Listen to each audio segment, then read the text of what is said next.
मेरे सभी प्यारे विद्यार्थियों को नमस्कार। आज का जो हमारा टॉपिक है बहुत ही ज़्यादा इम्पोर्टेंट टॉपिक है।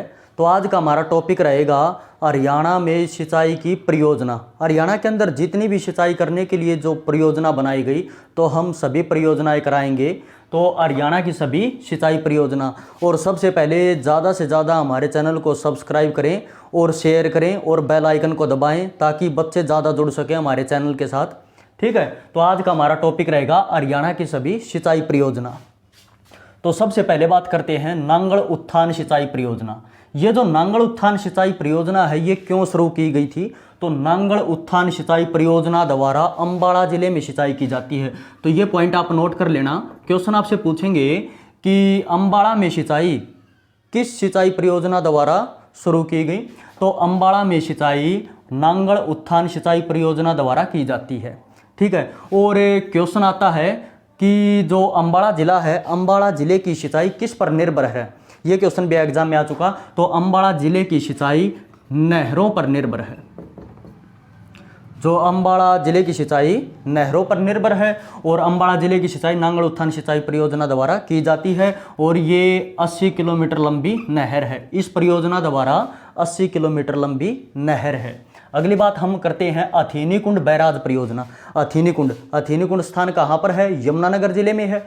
अथीनी कुंड बैराज परियोजना, इससे क्वेश्चन पूछा जाता है कि अथीनी कुंड बैराज परियोजना कहाँ से शुरू की गई, कि वो स्थान कहाँ पर है? तो अथीनी कुंड बैराज परियोजना यमुनानगर जिले में जो ताजेवाला स्थान है, यमुनानगर जिले में ताजेवाला एड वृक्ष से शुरू की गई। क्वेश्चन पूछते हैं कि अथीनी कुंड बैराज परियोजना कहाँ से शुरू की गई? तो यमुनानगर जिले के अंदर जो ताजेवाला एड वृक्ष है वहाँ से शुरू की गई। और जो अथीनी कुंड बैराज परियोजना है इसके द्वारा यमुनानगर जिले में सिंचाई की जाती है। अगली हमारी परियोजना रहेगी SYL लिंक नहर परियोजना। ये जो SYL है सतलुज यमुना लिंक नहर परियोजना। ये परियोजना, इस परियोजना पर अभी विवाद चला हुआ है।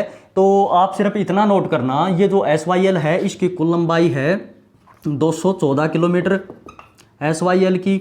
और हरियाणा में इसकी लंबाई है SYL की 92 किलोमीटर और पंजाब में इसकी लंबाई है 122 किलोमीटर। तो ये रहेगी SYL। यहाँ पर जो पंजाब के अंदर रोपड़ जिले में जो सतलुज नदी है यहाँ पर नांगल बांध बनाकर यहाँ से निकाला गया SYL को। तो ये रहेगी SYL। और ये हरियाणा में प्रवेश करती है अंबाला जिले से। अंबाला जिले के बाद ये कुरुक्षेत्र जिले में, और कुरुक्षेत्र जिले के बाद ये हरियाणा के करनाल जिले में जो पश्चिमी यमुना नहर है यहाँ पर मुन्नक नामक स्थान है, यहाँ पर मिल जाती है SYL। तो जो SYL जो नहर है उसकी कुल लंबाई है 214 किलोमीटर। तो हरियाणा में लंबाई यहाँ से लेकर यहाँ तक इसकी लंबाई है 92 किलोमीटर। और यहाँ से लेकर नांगल बांध से लेकर यहाँ पर पंजाब में इसकी कुल लंबाई है पंजाब के अंदर 122 किलोमीटर। ठीक है, अच्छे से नोट कर लेना। और एक पॉइंट आप SYL जो नहर है जो परियोजना है इससे क्वेश्चन बनता है 2016 में जो हरियाणा और पंजाब का जो हाई कोर्ट है, चंडीगढ़ हाई कोर्ट, उसने फैसला हरियाणा के हक में सुनाया था। क्वेश्चन आपसे पूछेंगे कि चंडीगढ़ हाई कोर्ट ने या हरियाणा और पंजाब हाई कोर्ट ने SYL नहर को लेकर, SYL मुद्दे को लेकर हरियाणा के हक में फैसला कब सुनाया? तो 2016 में। ये पॉइंट आप अच्छे से नोट कर लेना। ठीक है, इसके बाद अगली हमारी परियोजना रहेगी जवाहरलाल नहर परियोजना। जवाहरलाल नेहरू उत्थान सिंचाई परियोजना। ठीक है, तो ये भी इम्पोर्टेंट परियोजना है सिंचाई के लिए, जवाहरलाल नेहरू उत्थान सिंचाई परियोजना। सबसे पहले तो आपको ये पता होना चाहिए कि जो जवाहरलाल नेहरू नहर है वो कहाँ पर है। क्वेश्चन पूछेंगे जवाहरलाल नेहरू नहर कहाँ पर है? तो जवाहरलाल नेहरू नहर है महेंद्रगढ़ में। ठीक है, और जो भिवानी नहर है भिवानी के अंदर। ठीक है, और भिवानी नहर द्वारा तो भिवानी जिले में सिंचाई की जाती है। और जो जवाहरलाल नेहरू जो नहर है उसके द्वारा महेंद्रगढ़ जिले में सिंचाई की जाती है। अब बात करते हैं जवाहरलाल नेहरू उत्थान सिंचाई परियोजना। इस परियोजना के द्वारा 1976 में पानी छोड़ा गया। क्वेश्चन पूछते हैं कि जवाहरलाल नेहरू उत्थान सिंचाई परियोजना द्वारा पानी कब छोड़ा गया, पहली बार पानी कब छोड़ा गया इस परियोजना द्वारा? तो इस परियोजना द्वारा 1976 में पहली बार पानी छोड़ा गया। ठीक है, फिर अगला पॉइंट इससे बनता है, जो जवाहरलाल नेहरू उत्थान सिंचाई परियोजना है, तो 1987 में जो भयंकर सूखा पड़ा था, 1987 में जो भयंकर सूखा पड़ा था, 1987 में भयंकर सूखे के दौरान खरीफ की फसल को बचाया गया था। किसके द्वारा? जवाहरलाल नेहरू उत्थान सिंचाई परियोजना के द्वारा। ठीक है, तो जवाहरलाल नेहरू उत्थान सिंचाई परियोजना द्वारा पहली बार पानी छोड़ा गया 1976 में, और 1987 में पड़े भयंकर सूखे के दौरान खरीफ की फसल को बचाया गया था इस परियोजना के द्वारा। और जो जवाहरलाल नेहरू जो नहर है और भिवानी नहर है, ये भाखड़ा नहर का ही भाग है या भाखड़ा नहर से ही निकाली गई है। इसके बाद अगला हमारा पॉइंट बनता है लोहारू उत्थान सिंचाई परियोजना। लोहारू किस जिले में है? लोहारू है भिवानी जिले के अंदर। तो जो लोहारू उत्थान सिंचाई परियोजना है, इसको इंदिरा गांधी उत्थान सिंचाई परियोजना भी बोलते हैं। ध्यान रहे, इसी का नाम है लोहारू उत्थान सिंचाई परियोजना का ही नाम है इंदिरा गांधी उत्थान सिंचाई परियोजना, इसी का नाम रहेगा। और जो लोहारू उत्थान सिंचाई परियोजना है, इसके द्वारा हरियाणा में किस जिले में सिंचाई की जाती है? तो इसके द्वारा हरियाणा में भिवानी जिले में सिंचाई की जाती है। और आपसे पूछें, क्योंकि जो हरियाणा का जो दादरी जिला है, दादरी जिला भिवानी से अलग होकर बना था 2016 में, तो ध्यान रहे पहले भिवानी जिला आता था, अब भिवानी और दादरी। तो ये जो लोहारू उत्थान सिंचाई परियोजना है या इंदिरा गांधी उत्थान सिंचाई परियोजना, इसके द्वारा भिवानी और दादरी जिले में सिंचाई की जाती है। और इसके द्वारा ये नहर है 225 किलोमीटर। लोहारू उत्थान सिंचाई परियोजना द्वारा 225 किलोमीटर नहर द्वारा हरियाणा के भिवानी जिले में सिंचाई की जाती है या हरियाणा के दादरी जिले में, भिवानी और दादरी दोनों जिले में सिंचाई की जाती है इसके द्वारा। ये यहाँ पर है, ये अच्छे से नोट कर लेना। इसके बाद अगली हमारी रहेगी जूई सिंचाई परियोजना। तो ये जो जूई जो स्थान है, ये भिवानी के अंदर है, यहाँ पर भिवानी जिले में यहाँ पर जूई स्थान है, जूई सिंचाई परियोजना। तो ये जो परियोजना है जूई सिंचाई परियोजना, इस परियोजना द्वारा किस जिले में सिंचाई की जाती है? क्वेश्चन पूछते हैं कि इस परियोजना द्वारा किस जिले में सिंचाई की जाती है? तो जूई सिंचाई परियोजना द्वारा भिवानी जिले में सिंचाई की जाती है। अब ये जो जूई सिंचाई परियोजना बनाई क्यों गई? तो भिवानी जिले के अंदर जो ऊंचे क्षेत्र हैं, भिवानी जिले में जो ऊंचे क्षेत्र या ऊंचे भाग हैं, उनमें सिंचाई करने के लिए जूई सिंचाई परियोजना बनाई गई थी। ठीक है, और इसकी लंबाई है 168 किलोमीटर। जूई सिंचाई परियोजना द्वारा 168 किलोमीटर नहर द्वारा भिवानी जिले के ऊंचे क्षेत्रों में सिंचाई की जाती है। और ये जो जूई सिंचाई परियोजना है, ये 1969 में आरंभ हुई थी। 1969 में ये आरंभ हुई थी और इसके द्वारा भिवानी के उच्च क्षेत्रों में सिंचाई की जाती है। तो ये अच्छे से नोट कर लेना। और ये जो जूई नहर है, इसकी अगर लंबाई पूछें, कई जगह दिया मिलता है 170 किलोमीटर। ठीक है, तो 168 भी आ सकता है, 170 भी आ सकता है, ऑप्शन में आपको एक ही मिलेगा। अगर दोनों आते हैं तो आपको इसको टिक करना है 168 किलोमीटर। ठीक है, और इसके बाद हम बात करते हैं नरवाणा सिंचाई परियोजना। नरवाणा जो है, नरवाणा जींद के अंदर आता है नरवाणा। ठीक है, तो नरवाणा सिंचाई परियोजना क्यों शुरू की गई थी? तो नरवाणा सिंचाई परियोजना नरवाणा क्षेत्र में सिंचाई करने के उद्देश्य से शुरू की गई थी, नरवाणा सिंचाई परियोजना। अब इस परियोजना के द्वारा क्या हुआ? इस परियोजना के द्वारा हरियाणा सरकार द्वारा सालवान फीडर को दमतान डिस्ट्रीब्यूटरी से जोड़ा गया था। तो ये पॉइंट आप नोट कर लेना। नरवाणा सिंचाई परियोजना नरवाणा क्षेत्र में सिंचाई करने के लिए शुरू की गई थी और इस परियोजना द्वारा सालवान फीडर को दमतान डिस्ट्रीब्यूटरी से जोड़ा गया था। हरियाणा सरकार द्वारा सालवान फीडर को दमतान डिस्ट्रीब्यूटरी से जोड़ा गया था और नरवाणा क्षेत्र में सिंचाई करने के लिए इस परियोजना को शुरू किया गया था। ठीक है, तो अच्छे से नोट कर लेना ये पॉइंट। और अगला हमारा रहेगा, अगली हमारी परियोजना भिवानी उत्थान सिंचाई परियोजना। भिवानी उत्थान जो सिंचाई जो परियोजना है, इसमें जो भिवानी नहर है,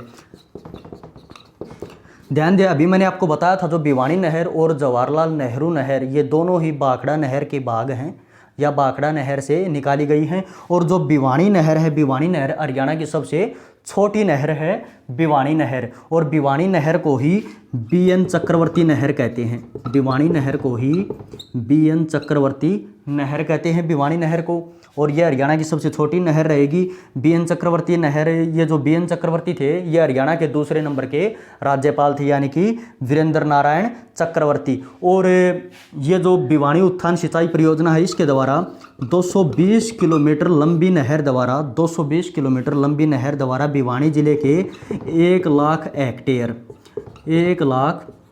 हेक्टेयर भूमि की सिंचाई की जाती है। 1 लाख हेक्टेयर भूमि की सिंचाई की जाती है 220 किलोमीटर नहर द्वारा। अगर एग्जाम में क्वेश्चन पूछे, अगर भिवानी की जगह आपको मिले शिवानी, क्योंकि जो शिवानी है, शिवानी भिवानी जिले में ही आता है, शिवानी उत्थान सिंचाई परियोजना की जो शिवानी उत्थान सिंचाई परियोजना उसके द्वारा किस जिले में सिंचाई की जाती है, तो उसके द्वारा भिवानी जिले में सिंचाई की जाती है। अगली हमारी परियोजना रहेगी दादूपुर शाहबाद नलवी नहर परियोजना। दादूपुर शाहबाद नलवी नहर परियोजना, ये जो परियोजना है दादूपुर शाहबाद नलवी नहर परियोजना, ये परियोजना वर्तमान में अब ये बंद हो चुकी है। क्वेश्चन पूछेंगे हरियाणा के अंदर कौन सी सिंचाई परियोजना को बंद कर दिया गया है, एक बार एग्जाम में क्वेश्चन आया था, तो दादूपुर शाहबाद नलवी नहर परियोजना को बंद कर दिया था। और क्वेश्चन आया था किस नहर परियोजना को डिनोटिफिकेशन कर दिया। डिनोटिफिकेशन इसका मतलब होता है कि किस सिंचाई परियोजना को बंद कर दिया या डिनोटिफिकेशन कर दिया, तो दादूपुर शाहबाद नलवी नहर परियोजना को। अब ये जो दादूपुर शाहबाद नलवी नहर परियोजना है, इसके द्वारा कहाँ कहाँ पर सिंचाई की जाती थी, तो इसके द्वारा यमुनानगर, अम्बाड़ा और कुरुक्षेत्र इन जिलों में सिंचाई की जाती थी। तो ये पॉइंट आप अच्छे से नोट कर लेना। अब आगे हम बात करते हैं कि लखवार बहुउद्देश्य बांध परियोजना। लखवार बहुउद्देश्य बांध परियोजना, तो ध्यान दें, इस परियोजना द्वारा एक लखवार बांध बनाया जा रहा है। लखवार बहुउद्देश्य बांध परियोजना द्वारा लखवार बांध बनाया जा रहा है। कहाँ पर? उत्तराखंड राज्य में और यमुना नदी पर। उत्तराखंड राज्य में, यमुना नदी पर और लोहारी गांव में। लोहारी गांव में, यमुना नदी पर और उत्तराखंड राज्य में और लोहारी गांव में। और ये जो लखवार बांध है इसकी ऊंचाई है 204 मीटर। और लखवार बहुउद्देश्य बांध परियोजना द्वारा जो यमुना नदी है उसकी जो जल भंडारण क्षमता है वो 65% बढ़ जाएगी। इस परियोजना द्वारा यमुना नदी की जल भंडारण क्षमता 65% बढ़ जाएगी। अब ये जो लखवार बहुउद्देश्य बांध परियोजना है ये 6 राज्यों के बीच में समझौता है। क्वेश्चन पूछेंगे कि लखवार बहुउद्देश्य बांध परियोजना कितने राज्यों के बीच में समझौता है, तो ये 6 राज्यों के बीच में समझौता है। अब वो 6 राज्य कौन कौन से हैं? हिमाचल प्रदेश, उत्तराखंड, हरियाणा, यूपी, दिल्ली और राजस्थान। हिमाचल प्रदेश, उत्तराखंड, हरियाणा, यूपी, दिल्ली, राजस्थान, ये 6 राज्य हैं जिनके बीच में लखवार बहुउद्देश्य बांध परियोजना का समझौता हुआ है। और इस परियोजना द्वारा यमुना नदी की जल भंडारण क्षमता 65% बढ़ जाएगी। ठीक है, और ये बांध रहेगा यमुना नदी पर उत्तराखंड में, और उत्तराखंड में लोहारी गांव में, और इसकी ऊंचाई रहेगी 204 मीटर इसकी ऊंचाई रहेगी। ठीक है, अब 65% इसकी जल भंडारण क्षमता जो बढ़ेगी। अब ये जो समझौता 6 राज्यों के बीच में हुआ है, तो हरियाणा को इसका पानी मिलेगा 47%। क्वेश्चन पूछते हैं कि इस लखवार बहुउद्देश्य बांध परियोजना द्वारा हरियाणा को कितना प्रतिशत पानी मिलेगा, तो हरियाणा को 47% पानी मिलेगा।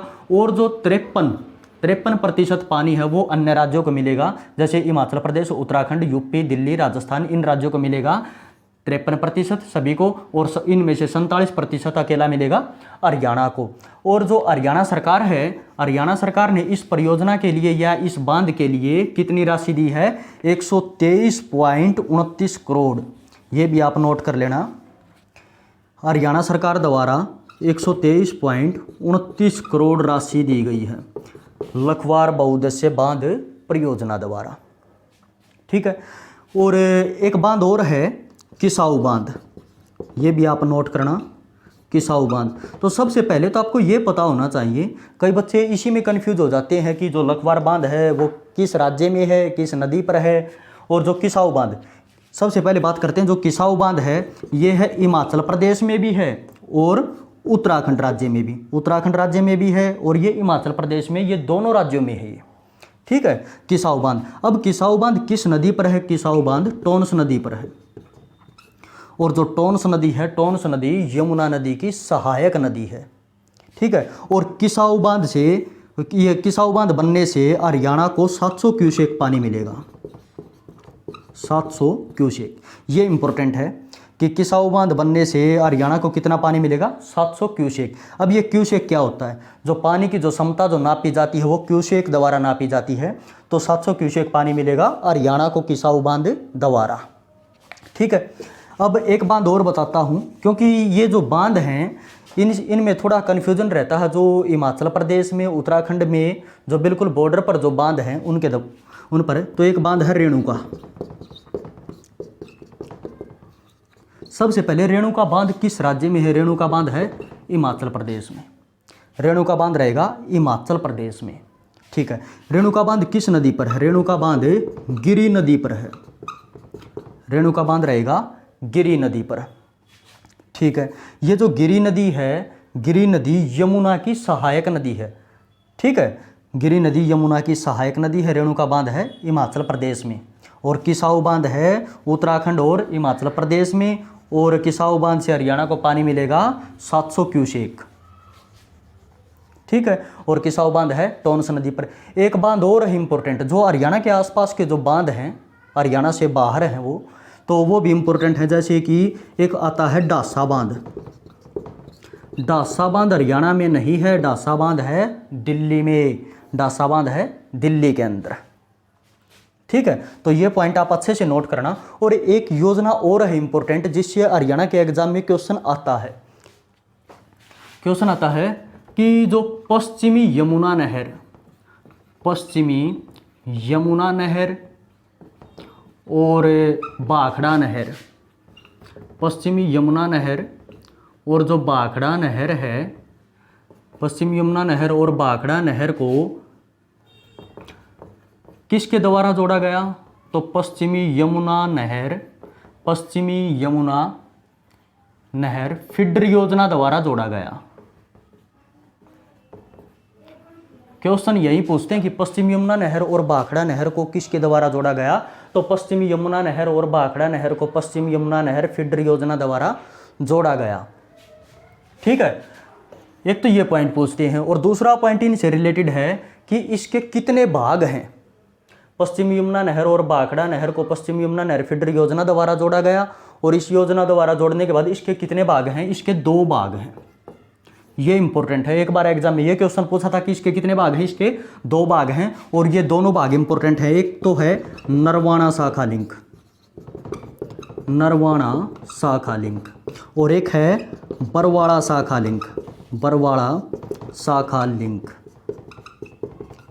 ठीक है। नरवाना जींद के अंदर है, बरवाड़ा हिसार के अंदर है। तो ये नरवाना शाखा लिंक क्वेश्चन पूछते हैं कि नरवाना शाखा लिंक किसका भाग है, या बरवाड़ा शाखा लिंक किसका भाग है? तो ये दोनों भाखड़ा नहर के ही भाग हैं, नरवाना शाखा लिंक और बरवाड़ा शाखा लिंक, ये भाखड़ा नहर के ही भाग हैं। और एक बार एग्जाम में क्वेश्चन ये पूछा गया था कि जो नरवाना शाखा लिंक है इसकी क्षमता कितनी है? तो इसकी क्षमता है 2700 क्यूसेक, ठीक है। और जो बरवाड़ा शाखा लिंक है इसकी क्षमता है 1700 क्यूसेक। ये दोनों इंपॉर्टेंट हैं, अच्छे से नोट कर लेना। नरवाना शाखा लिंक की क्षमता 2700 क्यूसेक और बरवाड़ा शाखा लिंक की क्षमता है 1700 क्यूसेक। ये क्वेश्चन एग्जाम में पहले भी आ चुके हैं, ठीक है। आगे हम बात करते हैं कि हरियाणा में सबसे ज़्यादा सिंचाई किस जिले में होती है? हरियाणा में सबसे ज़्यादा सिंचाई सिरसा जिले में होती है, और हरियाणा में सबसे कम सिंचाई पंचकुला और महेंद्रगढ़, इन जिलों में सबसे कम सिंचाई होती है। और हरियाणा में सबसे ज़्यादा सिंचाई किसके द्वारा की जाती है या किस माध्यम से की जाती है? तो हरियाणा में सबसे ज़्यादा सिंचाई ट्यूबवेलों द्वारा की जाती है। ठीक है, हरियाणा में सबसे ज़्यादा सिंचाई ट्यूबवेलों द्वारा। अगर एक नहरों की बात करें कि नहरों में सबसे ज़्यादा सिंचाई किस नहर द्वारा की जाती है, तो नहरों में सबसे ज़्यादा सिंचाई पश्चिमी यमुना नहर द्वारा की जाती है। ठीक है, और वैसे सबसे ज़्यादा सिंचाई हरियाणा में ट्यूबवेलों द्वारा की जाती है। और एक पॉइंट आप अच्छे से नोट कर लेना कि हरियाणा का जो रेतीला भाग है उसमें सिंचाई किसके द्वारा की जाती है, तो हरियाणा का जो रेतीला भाग है उसमें सिंचाई नलकूपों की सहायता से फव्वारों द्वारा की जाती है। और जो कल वाली वीडियो में मैंने आपको बताया था कि एक पॉइंट बताया था वो थोड़ा बाई मिस्टेक गलत हो गया कि हरियाणा का जो समतल मैदानी भाग है उसमें सिंचाई किसके द्वारा की जाती है, तो उसमें सिंचाई अब नोट कर लेना आप अच्छे से, उसमें सिंचाई समरसीबल व नहरों द्वारा की जाती है। हरियाणा का जो मैदानी भाग है, हरियाणा का जो मैदानी समतल भाग है उसमें सिंचाई समरसीबल व नहरों द्वारा की जाती है। और कल वाली वीडियो में ट्यूबवेल बता दिया था इसकी जगह। ठीक है, तो समरसीबल व नहरों द्वारा हरियाणा के समतल व मैदानी भाग में सिंचाई की जाती है। ये पॉइंट आप अच्छे से नोट कर लेना। अगला पॉइंट है कि हरियाणा में सबसे ज़्यादा नलकूपों से सिंचाई किस जिले में की जाती है, तो हरियाणा में सबसे ज़्यादा नलकूपों से सिंचाई कैथल जिले में की जाती है। हरियाणा में सबसे ज़्यादा नलकूपों से सिंचाई कैथल जिले में की जाती है। ये पॉइंट आप अच्छे से नोट कर लेना। और एक पॉइंट और है वो भी आप अच्छे से नोट करना कि प्राचीन समय में सिंचाई वाली ज़मीन को क्या कहते थे। प्राचीन समय में सिंचाई वाली ज़मीन को क्या कहते थे, तो प्राचीन समय में सिंचाई वाली ज़मीन को चाही कहते थे, चाही। और वर्षा पर आधारित ज़मीन को क्या कहते थे, वर्षा पर आधारित ज़मीन को कहते थे बरानी। ठीक है, प्राचीन समय में सिंचाई वाली ज़मीन को चाही कहते थे और वर्षा पर आधारित ज़मीन को कहते थे बैरानी कहते थे। तो ये पॉइंट आप अच्छे से नोट कर लेना। एक परियोजना और है उसको भी आप अच्छे से नोट करें कि हरियाणा के अंदर जो रेवाड़ी ज़िला है या आपको मिलेगा अहीरवाल क्षेत्र में सिंचाई किस प्रकार की जाती है, तो हरियाणा का जो रेवाड़ी या अहीरवाल क्षेत्र है उसमें सिंचाई के लिए लिफ्ट सिस्टम